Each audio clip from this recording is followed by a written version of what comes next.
नमस्कार मित्रों, मैं अनीता श्रीवास्तव एक बार आपका फिर से हार्दिक अभिनंदन करती हूँ।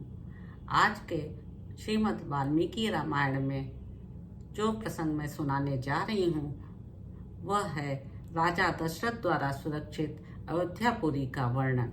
यह सारी पृथ्वी पूर्व काल में प्रजापति मनु से लेकर अब तक जिस वंश के विजयशाली नरेशों के अधिकार में रही है, जिन्होंने समुद्र को खुदवाया था और जिन्हें यात्रा काल में 60,000 पुत्र घेर कर चलते थे, वे महाप्रतापी राजा सगर जिनके कुल में उत्पन्न हुए, इन्हीं इक्ष्वाकु वंशी महात्मा राजाओं की कुल परंपरा में रामायण नाम से प्रसिद्ध इस महान ऐतिहासिक काव्य की अवतारणा हुई है।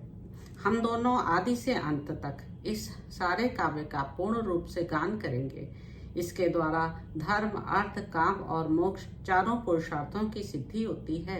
अतः आप लोग दोष दृष्टि का परित्याग करके इसका श्रवण करें। कौशल नाम से एक प्रसिद्ध बहुत बड़ा जनपद है जो सरयू नदी के किनारे बसा हुआ है। वह प्रचुर धन धान्य से संपन्न, सुखी और समृद्धशाली है। उसी जनपद में अयोध्या नाम की एक नगरी है जो समस्त लोकों में विख्यात है। उस पुरी को स्वयं महाराज मनु ने बनवाया और बसाया था। वह शोभाशालिनी महापुरी 12 योजन लंबी और 3 योजन चौड़ी थी। वहां बाहर के जनपदों में जाने का जो विशाल राजमार्ग था, वह उभय पार्श्व में विविध वृक्षावलियों से विभूषित होने के कारण सुस्पष्टतया अन्य मार्गों से विभक्त जान पड़ता था। सुंदर विभाग पूर्वक बना हुआ महान राजमार्ग उस पुरी की शोभा बढ़ा रहा था। उस पर खिले हुए फूल बिखेरे जाते थे तथा प्रतिदिन उस पर जल का छिड़काव होता था। जैसे स्वर्ग में देवराज इंद्र ने अमरावतीपुरी बसाई थी, उसी प्रकार धर्म और न्याय के बल से अपने महान राष्ट्र की वृद्धि करने वाले राजा दशरथ ने अयोध्यापुरी को पहले की अपेक्षा विशेष रूप से बसाया था। वह पुरी बड़े बड़े फाटकों और किवाड़ों से सुशोभित थी। उसके भीतर पृथक पृथक बाजारें थीं। वहाँ सब प्रकार के यंत्र और अस्त्र शस्त्र संचित थे। उस पुरी में सभी कलाओं के शिल्पी निवास करते थे। स्तुति पाठ करने वाले सूत और वंशावली का बखान करने वाले मागध वहाँ भरे हुए थे। वह पुरी सुंदर शोभा से संपन्न थी। उसकी सुषमा की कहीं तुलना नहीं थी। वहाँ ऊंची ऊंची अट्टालिकाएं थीं जिनके ऊपर ध्वज फहराते थे। सैकड़ों तोपों से वह पुरी व्याप्त थी। उस पुरी में ऐसी बहुत सी नाटक मंडलियां थीं जिनमें केवल स्त्रियां ही नृत्य एवं अभिनय करती थीं। उस नगरी में चारों ओर उद्यान तथा आमों के बगीचे थे। लंबाई और चौड़ाई की दृष्टि से वह पुरी बहुत विशाल थी तथा शाखों के वन उसे सब ओर से घेरे हुए थे। उसके चारों ओर गहरी खाई खुदी हुई थी जिसमें प्रवेश करना या जिसे लांघना अत्यंत कठिन था। वह नगरी दूसरों के लिए सर्वथा दुर्गम एवं दुर्जय थी। घोड़े, हाथी, गाय, बैल, ऊंट तथा गधे आदि उपयोगी पशुओं से वह पुरी भरी पूरी थी। कर देने वाले सामंत नरेशों के समुदाय उसे सदा घेरे रहते थे। विभिन्न देशों के निवासी वैश्य उस पुरी की शोभा बढ़ाते थे। वहाँ के महलों का निर्माण नाना प्रकार के रत्नों से हुआ था। वे गगनचुंबी प्रासाद पर्वतों के समान जान पड़ते थे। उनसे उस पुरी की बड़ी शोभा हो रही थी।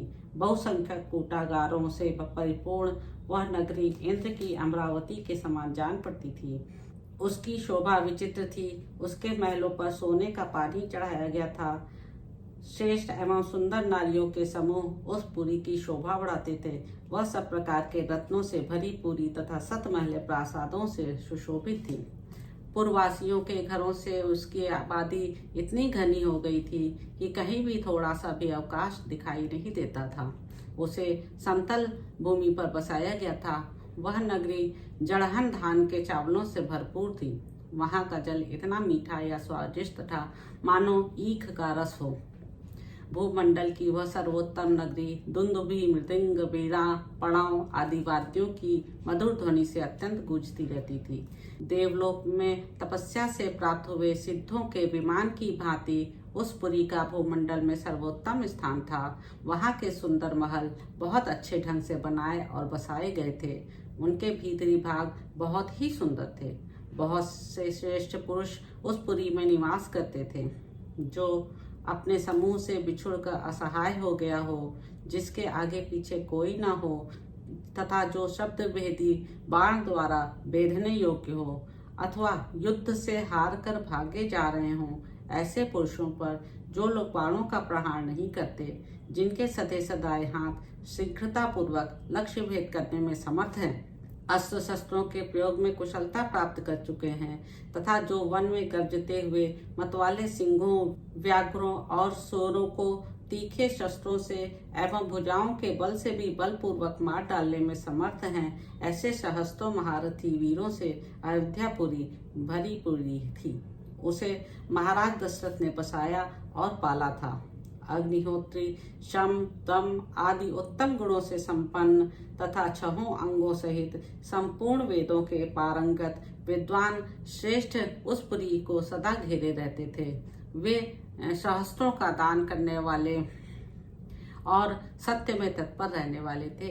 ऐसे महर्षि कल्प महात्माओं तथा ऋषियों से अयोध्यापुरी सुशोभित थी तथा राजा दशरथ उसकी रक्षा करते थे। इस प्रकार दोस्तों बालकांड का 5वां सर्ग समाप्त हुआ। उम्मीद है आपको यह पसंद आ रहा होगा। नमस्ते दोस्तों।